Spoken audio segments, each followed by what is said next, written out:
বিসমিল্লাহির রহমানির রহিম।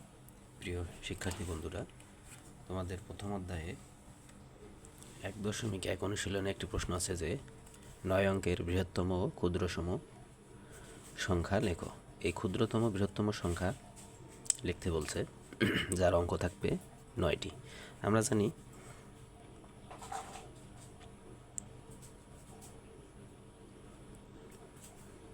জানি কি 10 ভিত্তিক অঙ্কগুলো 10 ভিত্তিক অঙ্কগুলো হচ্ছে 0, 1, 2, 3, 4, 5, 6, 7, 8 এবং 9। এই যে 10 ভিত্তিক অঙ্ক আছে, এই অঙ্কর মধ্যে সবচেয়ে বড় অঙ্ক কত? এটা হচ্ছে বড়, এবং সবচেয়ে ছোট হচ্ছে 0। এটা হচ্ছে ছোট। এখন বলছে বৃহত্তম সংখ্যা লেখা লাগবে। তাহলে বৃহত্তম সংখ্যা, তাহলে এই 9 অঙ্কের বৃহত্তম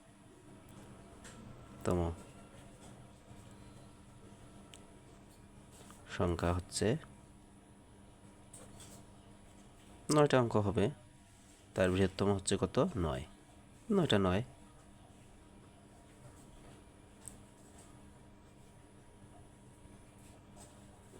এক, 2, 3, 4, 5, 6, 7, 8। এই যে 9 অঙ্কের বৃহত্তম সংখ্যা হচ্ছে 9টা 9, কারণ আমাদের 10 ভিত্তিক অঙ্কের মধ্যে 9 সবচেয়ে বড়। তো 9টা 9 হচ্ছে 9 অঙ্কের বৃহত্তম সংখ্যা। এখন যদি বলা হয় 9 অঙ্কের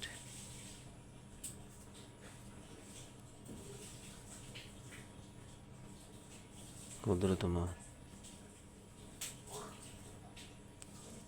সংখ্যা হচ্ছে ক্ষুদ্রতম সংখ্যা 0, তাহলে সেই হিসেবে কত 9টি শূন্য হওয়ার কথা। আমরা যদি 9টি শূন্য দেই, 1, 2, 3, 4, 5, 6, 7, 8, 9, এই 9টি শূন্য, এর কোনো ভ্যালু থাকে না, তাই এটি হবে না।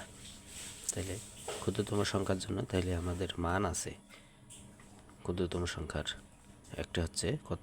9, 1। তাহলে 1, বাকি অঙ্কগুলো আমরা 0 দ্বারা মিলিয়ে দিই।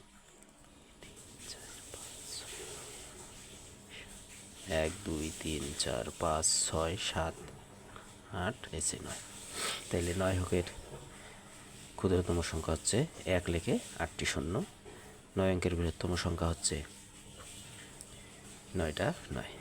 এখন যদি বলা হয় তোমরা এখন 6 অঙ্কের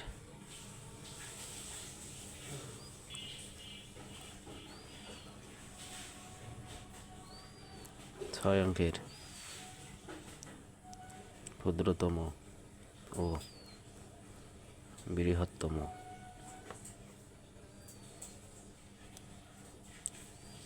সংখ্যা হবে, ক্ষুদ্রতম হবে এই যে 6 অঙ্ক বিশিষ্ট। তাহলে ক্ষুদ্রতম আমরা প্রথম 1 নেব, তারপর 0 5টি নেব। যদি বৃহত্তমের কথা বলে তাইলে কয় অঙ্কর? 6, তাহলে 9 হবে 6টা। আশা করি বুঝতে পারছো বন্ধুরা। ধন্যবাদ।